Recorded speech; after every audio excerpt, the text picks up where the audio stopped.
continue with the good work. But this place is gone, man. Give me Isaiah 10 and 20. All right, as a matter of fact, Isaiah 10, 22. This earth is gone, and you give me Revelation 16 and 17. You get Isaiah 10 and 22. This kingdom is done, man. Anytime you want to have a person come out publicly and say that they no longer in love with their sex doll, the doll that they're married, the sex toy doll that they married, they're in love with an ashtray now. This kingdom is done. And it's beyond a homosexual and lesbian problem now. Right. It's beyond that. That's lightweight now. That ain't nothing now. Now, what was the other one? An ecosexual? Right now, an ecosexual. You're no longer a homosexual or a lesbian, you're an ecosexual now. Now you want to have sex with the earth, the bushes, the flowers, and the trees. Stick your rod in the bush. Right, stick your rod in the bush. No pun intended. That's ridiculous. What's wrong with you? What's wrong with you? You a lesbian? That's what it is. She's a lesbian. Yeah. So she's upset. She had to walk up here and mean mug me. Like, that's going to do something, she-devil. Right. Get your doggy ass out of here. Wow, wow. Right, get out of here. Right, but anyway, where we at? Bring it, King. This is Isaiah chapter 10 and verse 22. Bring it out. For though thy people Israel... All right, hold that. Which one you holding? I got Revelation 16, 17. Yeah, Revelation 16. Read that one first. Revelation 16, 17. All right. Revelation 16, 17. Read that one first. Read, King. The book of Revelation, chapter 16, verse 17. And the seventh angel poured out his veil into the air, and there came a great voice out of the temple of heaven from the throne, saying, it is done. Saying, it is done. This kingdom is done, man. It's done. Any time in this society where you want to have a man fall in love with a sex doll and then fall out of love with the sex doll for an ashtray, this kingdom is done, man. Right. All right, what's on your mind, brother? You said earlier on that working and paying your bills is a curse. That's what he said. He told me that working, going to work and paying your bills is a curse. That's what he told me. That what? Like he said, Working and paying your bills is a curse. Working and paying your bills is a curse. That's what he said to me. That's what he told me. All right, yeah. What's your nationality? I'm from Nigeria. Nigeria. That's Ham. That's Ham all the way. I don't see no spirit of Judah. I don't even have to ask the ball if the jury is out. That's Ham right there. Yeah. Well, when he say working and paying your bills for us as a people, so-called Black Americans, so-called African Americans, that's a curse for us because we under our enemies. All right, give me that. Give me the curse. Deuteronomy. All right, Deuteronomy 28. And Deuteronomy 28 and start at 54. And you give me Baruch chapter 3 and start at 6. All right, read what you got, King. Read. This is Deuteronomy chapter 28 and verse 54. So that the man that is tender among you and very delicate. No, I want 47, my bad. Deuteronomy 28, 47. Read. Verse 47. Because thou servest not the Lord thy God. The Lord told the Israelites, the Black, Latino, and Native American. You know the Black man in America is different from you, right? Yeah. Oh, there you go. There you go. Ham admits it, right? Ham always admits it. Right. Go ahead. Because thou servest not the Lord thy God with joyfulness and with gladness of heart. The Lord said because the Israelites, the so-called Black Americans, West Indian, Haitian, Hispanic, Native American, Seminole Indian, because we didn't serve God and keep his laws, for the abundance of all things, we would have had the whole world if we would serve God. He would give us the whole world.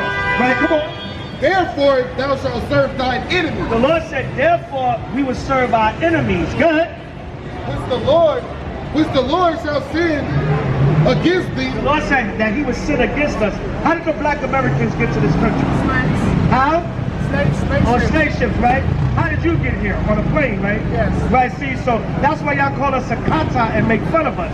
Because you say, I came here on a plane, the Black American came on slave ship, right? Don't your people say that? See, there we go. We got an honest Hamite. We got an honest Hamite, right?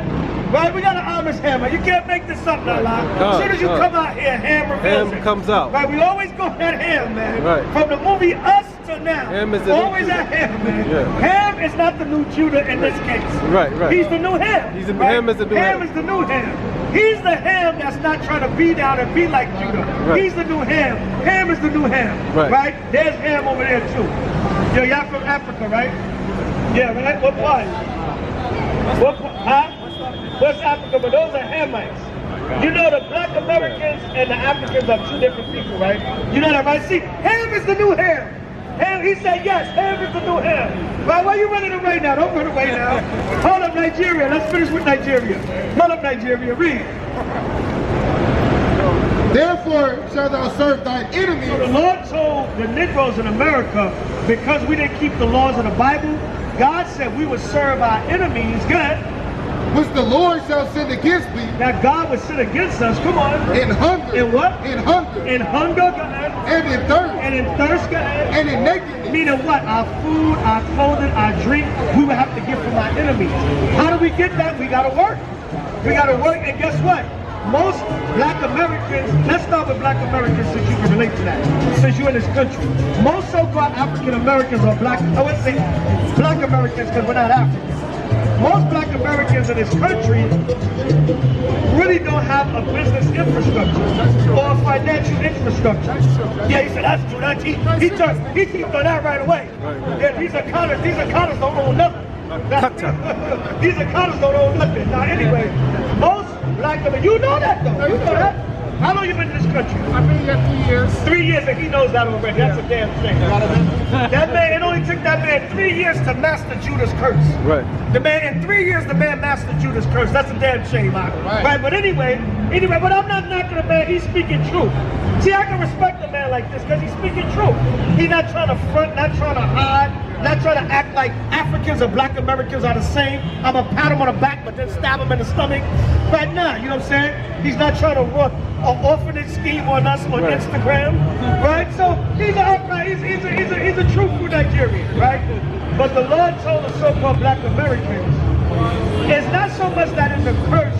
It's not a curse to work and pay your bills, but it's a curse to us because of what the Bible said, us being under the hand of our enemies, when we supposed to be food of the earth. All right, you give me Ecclesiastes 10 and 5. Read it. And in what of all things? And he shall put a yoke of iron.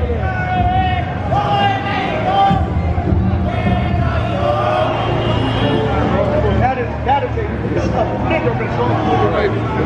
What's a niggerism? Nigeria, now you can't take up for the Nigeria, nah, man, come on. That's a bunch of niggerism right there, man. That's a bunch full of niggerism. But anyway, back to the fact. Okay, Nigeria. They're just young and having fun, right? They're just young and having fun. Okay, all right, come on, big. Okay, they're just young and having fun. What's up?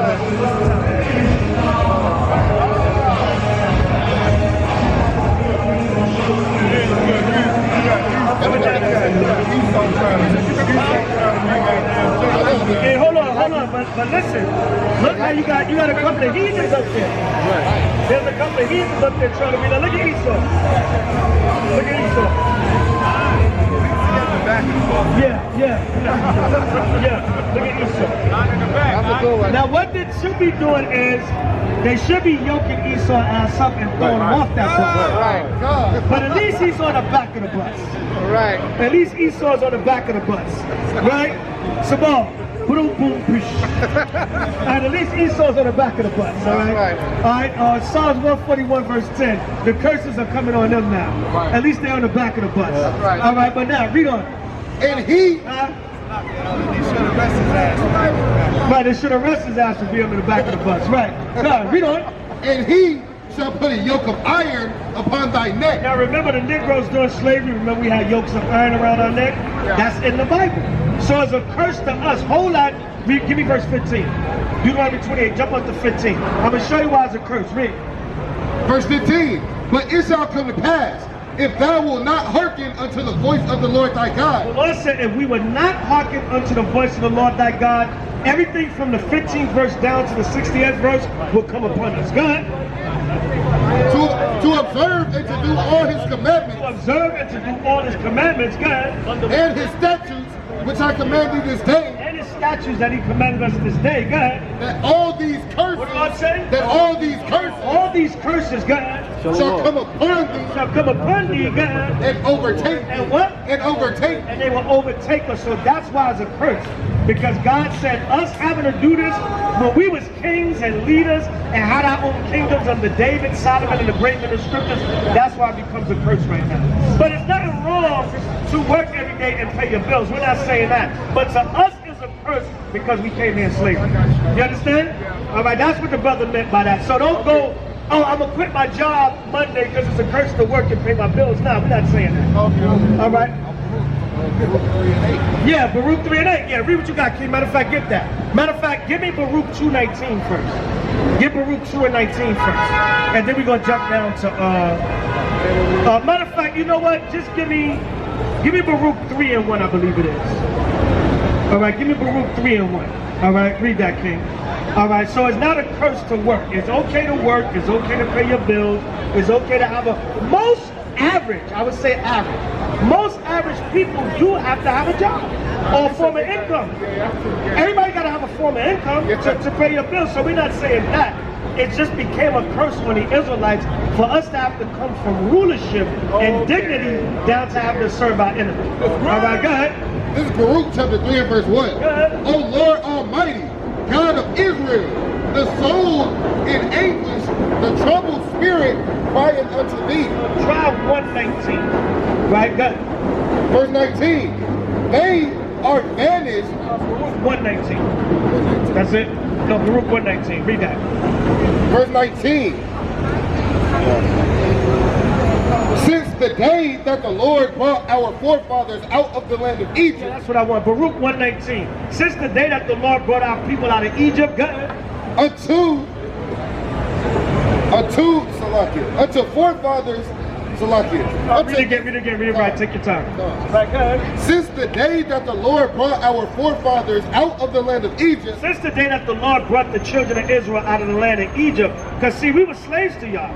The Egyptians are your brothers, the original Egyptians, not the Arabs that's over there today, not the damn Ottoman Turk Greek babies that's over there today. The original Egyptians are your people. They're fellow Africans. Go ahead. Unto this present day. Unto this present day, during the time of Baruch and even up to now. Come on. We have been disobedient. We have what? We have been disobedient. Let the curse come on us. We have been disobedient. From the days that we came out of Egypt up until now. Go ahead. Unto the Lord our God. We have what? We have been disobedient unto the Lord our God. We have been disobedient unto the Lord our God. From back then up until now, our people are still disobedient. Right, go ahead. And we have been negligent. We have what? We have been negligent. We have been negligent. We neglected. Come on. In not hearing his voice. In what? In not hearing his voice. We have not heard God's voice, the Bible. That's why we are cursed. That's why you say, even among your African people. I'm not offended. I like honesty. Even among your African people, they talk about us because what? That would be our curse as a nation of people. Right? Come on. Wherefore the evils cleave unto us. See, therefore the evils cleaved unto us. Slavery damn sure wasn't a good thing. It was an evil thing. Having to work for your enemy and be a slave, and see, the thing with us, the reason why it's a curse for us, because then, you know, the stereotype would come in. Oh, the Negro is lazy, he don't want to work. That's not what we're saying. It's a curse to us because when you go to get a job a lot of times and you try to work or go to school or do anything in this system, you become a victim of institutionalized racism. You understand? So that's why it's a curse for us too. The white man might get the promotion above the African American. I'm gonna hit you something.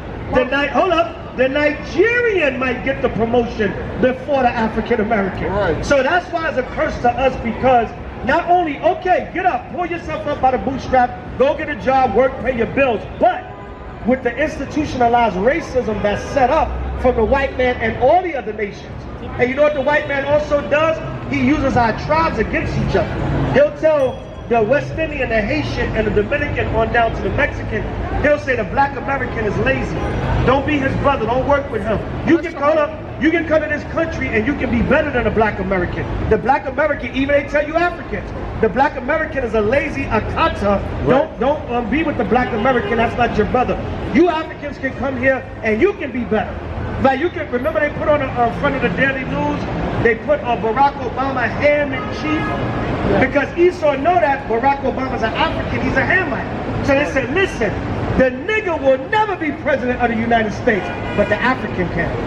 All right, hand in chief. So they use that to divide us and put us against each other more too. So you're a very smart guy, you're very intelligent talking to you. But how come you guys come from a strategy to be here? Excuse me? How come you guys come from a strategy to beat the white man? We can't formulate A strategy to be here. We're doing it right now. Give me Daniel 7:18.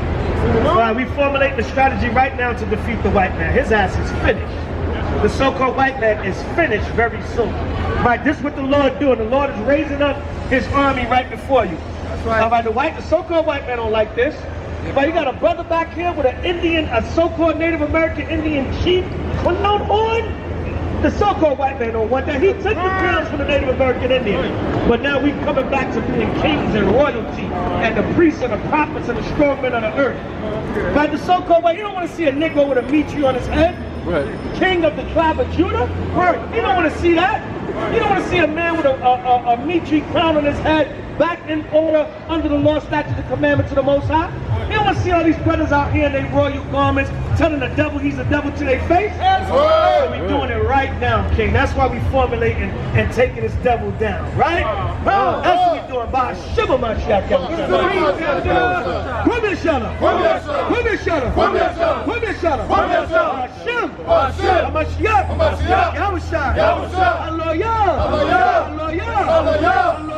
Hallelujah.